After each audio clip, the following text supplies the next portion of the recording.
আজকেও আমি আমার সোনাটাকে রেখে একটু বাজারে গেছিলাম কেওয়াইসি করতে, ফাইনালি কেওয়াইসি করা হলো। আর এসে দেখি আমার সোনাটা দুইবার ইস্যু করেছে শুধু, আর কিছু না। আর হাসছে, শুধু হাসছে, কান্নাকাটি না। কোথায় কোথায় ইস্যু, এখনো এসে যাচ্ছে। কোথায় ইস্যু করেছে? একবার আমার এই যে আমার নাইটিতে করেছে, আর ওর তারপরে ওকে শোয়ালাম, হ্যাঁ, তারপরে বিছানায় করলাম। আচ্ছা আচ্ছা। সোনা কুটু কুটু, ও খালি ওর মিমিমের দিকে তাকিয়ে দেখে হাসছে, আমাকে পাতা দিচ্ছে না এখন। আমার বেবি চান করা হয়ে গেছে, এখন এই সুন্দর জামাটাকে পরিয়ে দেবো। জামাটা খুব কিউট, তবে মেয়ে মেয়ে লাগে ফুল যেহেতু, তাতে কি হয়েছে, আমার ভালো লেগেছে এই জামাটা খুব। বৃষ্টি হচ্ছে, এখন বাজে দুপুর 2টো। আমি বেরিয়ে পড়লাম বেবিকে বোনের কাছে রেখে, ও ঘুমোচ্ছে, হাজব্যান্ডের সঙ্গে দেখা করতে। এই দেখো বৃষ্টিতে কি অবস্থা।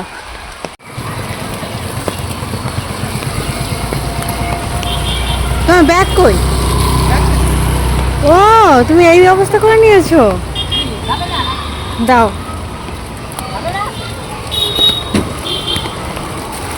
যাও।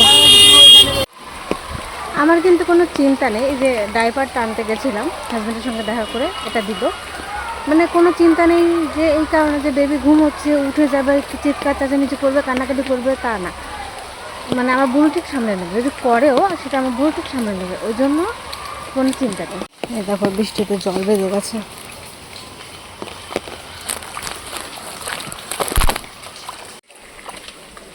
এই যে বাবুকেও নিয়ে আসলাম সাথে করে। দেখো এরা দুজনের সাথে খেলা করছে, আর আমি এইদিকে ভিডিও বানাচ্ছি, মোবাইল ইউজ করছি, এইভাবেই দিন কাটছে আমার। দেখো মাকে কিভাবে দেখছে। কি করছিস দিদি? এখানে দই রান্নাবো। কেন? ফ্ল্যাশ অন করে না, কেন? কারণ অনেক জামা কাপড় হয়ে গেছে যেগুলো সব ভেজা, শুকাচ্ছে না। আজকে মেঘ হয়ে এমন হয়েছে না, এখানে অনেকগুলো দড়ি টানানো আছে, তারপরেও অনেকগুলো কোথায়, ওখানে মাত্র 2টো দই টানানো রয়েছে, আর ওই ঘরে ওই ঘরে একটা। একটা। কিন্তু এত জামা কাপড় হয়ে গেছে সবার, তাই জন্য এই বাড়িতে এসেছি আজকে 1 সপ্তাহ হলো। আর এর মধ্যে আমার লাগেজের অবস্থা দেখো, এই যে সব কিছু এলোমেলো আছে। এখন আমি এগুলো গুছাবো না, যাওয়ার জন্য না, এমনি গুছিয়ে রাখবো, একটু সময় পাচ্ছি তাই। আমি লাগেজ ভর্তি করে নিজের জন্য কিচ্ছু আনিনি, যা এনেছি সব বেবির জন্য। আমার কিছু কিছু জামা কাপড় এখানে ছিল, ওই জন্য আমার বইয়ে আনা লাগেনি, কিন্তু লাগেজ ভর্তি সব কিছুই আমার বেবির।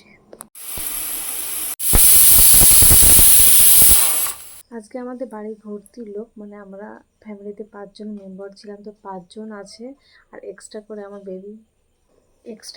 বেবি, তার মধ্যেও আমার বেবিকে নিয়ে কিন্তু সবাই মাতামাতি করছে, আমি কেউ না, আমি ঢেউটি হয়ে এসেছি। তো আজকের এই ছোট্ট ভিডিওটা কেমন লাগলো অবশ্যই জানিও কমেন্ট করে। দেখা হচ্ছে নেক্সট ভিডিওতে।